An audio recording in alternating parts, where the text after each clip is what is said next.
Selamat datang di segmen analisa. Sekarang kita update adalah dari kasus Vina dan juga Eki. Ada keterangan terbaru yang banyak kalian mention ya. Untuk aku bahas terkait keterangan terbaru dari Suroto dan juga Yuni. Mereka ini adalah mantan suami istri. Yang menurut aku tuh ngerasa sekarang gini ya. Apakah statementnya Suroto yang saat ngobrol dengan pengacara Tony apakah bentuk sebuah penyesalan dia gitu loh. Karena memang ada banyak hal kejanggalan yang disampaikan Suroto di berbagai wawancaranya yang tidak konsisten, yang bertolak satu dengan yang lainnya. Tetapi hari ini pada saat aku lihat ada salah satu statement dia bilang bahwa begini, saya yakin 7 terpidana itu bukanlah pelakunya.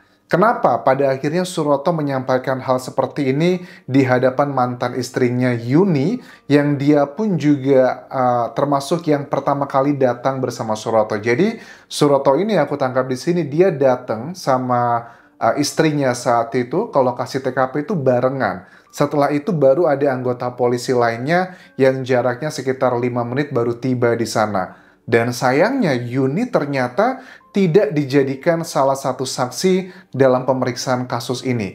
Bahkan sampai di PK terakhir pun kita nggak mendengar dan melihat Yuni berbicara di berbagai macam media dan ini adalah yang pertama. Kita coba simak cuplikan dari Suroto yang terkesan dia menyesal gitu loh. Dan dia yakin bahwa para terpidana termasuk juga Saka Tatal yang sudah bebas mereka bukanlah pelakunya. Ini Pak Polri, Pak Sigit, saya sebagai saksi 2016, hati kecil, 7 terpidana ini bukanlah pelaku yang sebenarnya. Termasuk Saka Tatal. Termasuk Saka Tatal semuanya bukanlah pelaku yang sebenarnya. Hati kecil, mereka bukanlah pelaku sebenarnya. Tetapi memang ada hal yang aku tangkap masih konsisten yang disampaikan oleh Suroto bahwa memang dia masih ada keyakinan bahwa itu bukanlah laka lantas. Tetapi walaupun itu bukan laka lantas dan ada unsur pidana ya terkait dengan yang dihabisi seperti itu, tapi bukanlah orang-orang yang dipenjara itu adalah pelakunya. Kenapa seperti itu? Jadi mohon ini PR untuk kepolisian, mohon dicarilah pelaku yang sebenarnya. Jadi saya mohon minta bantuan sama Om Tony, mohonlah. Ya, kalau meminta bantuan secara hukum ya kita hargai ya teman-teman ya. Yang bisa dilakukan sekarang adalah PK, peninjauan kembali. Kan bisa PK itu kedua, ketiga atau bahkan sampai belasan lainnya itu bisa asalkan ada novum atau ada alat bukti baru. Nah, poin-poin yang disampaikan mereka berdua ini, Suroto dan juga Yuni, aku sudah rangkumkan dan akan kita bahas di poin-poin yang menurut aku juga cukup unik. Dan secara keseluruhan Suroto ada penyesalan di beberapa bagian pada saat dia menyampaikan statement-statement yang dalam persidangan itu kesannya adalah kayak saling bertolak belakang ya sebenarnya dengan tim dari para terpidana. Sebenarnya saya ragu katanya, tapi saya nggak bisa ngomong lah, apalagi waktu saya dengar hasil PK ditolak, saya sangat kasihan dan juga miris. Nah ini bisa menjadi salah satu potensi yang cukup memberatkan para terpidana. Nanti akan dipakai oleh pihak hakim, akan mempertimbangkan, wah Suroto ini bukan lagi ngomongin soal kebenaran, tapi sudah pakai perasaan ini. Ini kesannya kita oke secara hati nurani, tapi secara logika hukum ini justru malah tidak kuat sebenarnya. Kemudian, dia menceritakan terkait yang menemukan korban yang pertama kali di lokasi TKP itu adalah dirinya. Dia masih tetap kekeh, poin yang disampaikan, celana dalamnya itu nggak terpasang secara sempurna. Jadi dia pakai jaket untuk menutupinya. Dan dia melakukan itu karena sudah mulai banyak orang-orang datang, jadi kasihan biar dia tidak malu. Itu masih sama, masih konsisten. Yang dulu disampaikan Suroto, sampai yang terakhir juga masih sama. Kemudian, itu juga waktu saya memasangkan kayak jaket yang saya pasang di areanya Vina itu, biar nggak kelihatan, itu disaksikan juga sama anggota polisi lain yang datang begitu. Saya betulin celana dalam dengan penutupin kain jaketnya, karena semakin rame. Itu masih konsisten. Tetapi ada satu hal yang juga cukup unik terkait dengan 2 handphone. Suroto mengatakan bahwa ada 2 handphone. Yang pertama itu adalah handphone dari miliknya Eki yang dia ambil dari kantung sebelah kanan di celananya, dan itu dia serahkan ke seorang anggota polisi bernama Sujak. Tetapi kok di sidang nggak ada HP-nya Eki. Dan bahkan Yuni, mantan istrinya yang juga saat itu datang bersama Suroto naik motor nemenin, itu ternyata dia ngelihat dua handphone tersebut yang warna hitam itu ada di bagasi motor miliknya Eki. Dan dugaannya menurut dia asumsinya adalah yaitu adalah motor yang diamankan oleh polisi Sujar saat itu dimasukkan ke dalam bagasi biarin mengamankan barang bukti. Dan ternyata itu kan tidak ada juga dalam persidangan. Bahkan untuk HP-nya Vina, yang ada kan cuman ekstraksi percakapan, chattingan dan juga telepon yang kita nggak tahu apakah itu komprehensif seutuhnya atau hanya sebagian juga. Karena apa? Karena kan ada salah satu indikasi kalau memang handphonenya Vina sama Eki itu kalau seandainya ada akan semakin menguatkan tuduhan terkait dengan para terpidana. Aku yakin tidak akan mungkin hilang ya, tapi dugaannya. Karena kalau itu ada, kelihatan semuanya akan mematahkan banyak sekali hal-hal yang ada dalam BAP. Yang BAP kan juga, kita juga sangat kontroversi ya, Liga Akbar. Ya, Liga Akbar kan termasuk yang digadang-gadang awalnya kan, yang dilihat bahwa Liga Akbar kan di BAP mengatakan, iya saya bersama Eki sama Vina malam itu, kami itu terpisah gara-gara Vina, Eki, kami itu dikejar sama rombongan motor tersebut. Saya masuk ke sebuah gang, tapi mereka lurus ke jalan raya, akhirnya mereka kena. Itu kan ada di BAP loh. Dan Liga Akbar ngebantahnya, meminta maaf bahwa itu semua adalah bohong. Oke. Itu kan clear ya. Terus apalagi? Dede juga sama ya. Di tahun 2016 tersebut, Dede sama Aep, mereka saling menguatkan. Walaupun mereka tidak hadir di persidangan, tapi cuma di BAP. Menguatkan statement Aep bahwa Aep ngelihat para rombongan tersebut, bahkan Peggy Setiawan loh, yang sudah bebas sekarang, yang diputus dia tidaklah tepat menjadi tersangka dari kasus ini. Kan si Aep bilang, waktu ditunjukin sama polisi kan katanya polisi itu datang nemuin Aep, terus juga diinterogasi lagi. Aep, kamu ngeliat nggak fotonya ini Peggy? Betul nggak dia yang kamu lihat 8 tahun lalu? Terus si Aep kan bilang, iya betul, saya lihat banget ini dia yang datang. Tapi kenyataannya sekarang udah bebas kan Peggy, dia tidak tepat dijadikan sebagai tersangka. Dari dua hal-hal tersebut aja yang ngebuat kita heran ini. Mohon maaf sekali dengan Hakim Agung yang terhormat, yang sudah memutuskan PK dari kasus Vina dan juga Eki, kok ditolak? Aku heran ya, alasannya apa gitu.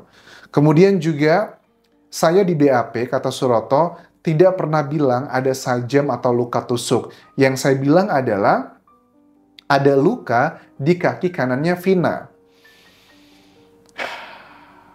Oke, apakah ini luka sajam itu adalah interpretasi atau keterangan dari para terpidana dengan cara mendapatkan yang tidak seharusnya, yang dugaannya ada kekerasan dan sejenisnya? Ini yang ngebuat aku juga sebenarnya lemes teman-teman ya. Tapi dengan statement Suroto dan juga Yuni, mantan suami istri ini, aku melihat ada itikat dari mereka, ada sebagian besar tuh penyesalan gitu. Karena apa-apa yang disampaikan mereka dulu ya, beberapa bulan lalu, itu justru malah semakin membuat para terpidana itu terpojok. Dan mungkin saja statement Suroto itulah yang menjadi salah satu penyebab hakim ragu untuk menerima pengajuan PK. Tapi menurut aku sih kayaknya enggak ya, Pak Suroto nggak usah khawatir sih. Apa yang disampaikan Pak Suroto itu sebenarnya sudah bisa terpatahkan dengan saksi-saksi lainnya, kayak siapa? Dede, kemudian Liga Akbar, kemudian juga dengan Mega dan Widi ekstrasi HP-nya. Aku rasa udah terpatahkan. Menurut aku kenapa mereka ditolak, para terpidana dan juga Saka Tatal, karena ada beyond dari yang bisa kita lakukan gitu loh. Karena ada banyak spekulasi beredar bahwa ini tuh kesannya kayak untuk menyelamatkan 3 institusi nama baiknya. Siapa aja 3 institusi tersebut? Ya kalau aku analisa di sini ya, karena ini sudah sampai tahapan PK, ya berarti dugaannya adalah dari pihak kepolisian, dari pihak kejaksaan, sampai pihak kehakiman. Kalau terbukti akhirnya PK mereka diterima, berarti ada banyak kesalahan dan juga nggak profesional dong penanganan kasus ini. Menurut aku Pak Suroto juga nggak perlu disalahkan ya atas ditolaknya PK ini karena ada beyond dari lebih dari Pak Suroto lah. Bukan karena udah banyak hal-hal lain yang sangat mendukung sebenarnya, tapi ketolak juga tetap. Terus Yuni ini kan ada statement terbaru yang baru kita dengar juga, sebenarnya dia bilang begini bahwa saya lagi di Polsek Talun saat itu karena acara 17-an itu rame di desa dan kita tuh lagi jaga-jaga di Polsek waktu kejadiannya. Tugasnya Yuni ini ternyata kan di Polsek tersebut diminta kayak untuk ngebantu masak-masak karena kan suaminya saat itu Pak Suroto juga bekerja sebagai banpol di sana. Waktu itu ada 4 orang yang datang, ada orang bilang tabrak lari gitu. Suroto bilang awalnya datang tuh ada pria sendirian begitu loh. Ternyata setelah aku cross check komprehensif aku dengerin jadi ada 2 gelombang tuh yang datang ke Polsek Talun. Pertama adalah seorang pria sendirian yang bawa tas. Yang kedua nggak lama dari itu ada beberapa orang lagi datang ngasih tahu ada kejadian tersebut. Dan ini linear ya karena satu rangkaian ceritanya mungkin mereka menyampaikan tidak secara struktur. Saya sama suami datang ke TKP dan sempat kami foto-foto. Tapi sekarang udah nggak ada karena foto-fotonya sudah kami hapus gitu ya. Dan HP-nya juga udah ganti berkali-kali. Pak Sujat, polisi yang disebut-sebut oleh Pak Suroto tersebut, itu memang datang jaraknya sekitar 5 menit setelah kami datang. Karena yang datang bareng suami saya, itu saya saat itu naik motor. Bahkan Yuni bilang bahwa motornya Eki itu yang ngebawa Pak Suroto. Sementara motornya Pak Suroto yang ngebawa itu Yuni pada saat malam kejadian itu. Saya nggak berani pegang-pegang barbuk, tapi yang saya lihat ada 2 handphone di bagasi motor tersebut gitu. Bahkan 2 hari setelah kejadian itu ada 2 orang tersangka anak muda dibawa ke Polsek Talun. Bahkan dibawa juga dugaannya ke lokasi TKP setelah 2 hari kejadian. Karena kenapa ini penting? Karena kan mereka juga menurut Yuni itu dimintai BAP-nya di kantor polisi tersebut. Terus juga penangkapan para terpidana saat itu, termasuk juga Saka Tatal, dilakukan tuh kan 4 hari setelah kejadian, tanggal 31 Agustus. Nah, artinya kalau sudah ada 2 hari setelah kejadian, jadi ada banyak nih hal-hal yang tidak tersampaikan ke media selama kita bahas kasus Vina dan juga Eki.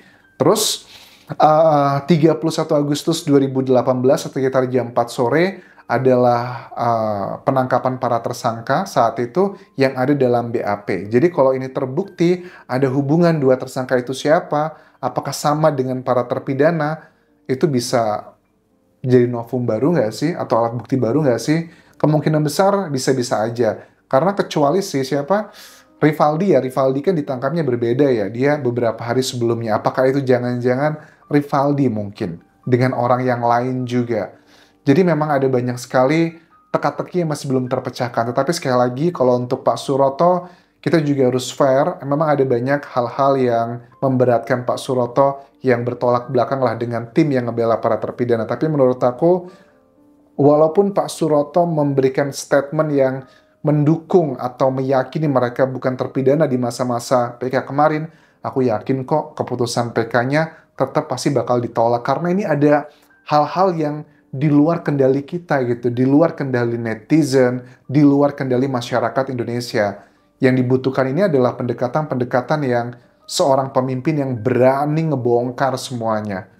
Aku yakin sih itu gitu teman-teman. Jadi ya kita hargai ya Pak Suroto dan juga mantan istrinya Yuni yang sudah berani menyampaikan ini. Menurut aku ini gak gampang juga. Dan mudah-mudahan dari tim para terpidana, kuasa hukumnya diberikan kemudahan untuk mencari novum atau alat bukti baru lagi.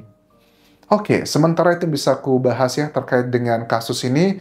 Mudah-mudahan yang kita yakini bahwa para terpidana bukanlah pelakunya, diberikan kemudahan oleh Tuhan untuk menunjukkan dengan berbagai macam alat bukti. Terima kasih sudah menonton. Sampai ketemu lagi di video berikutnya.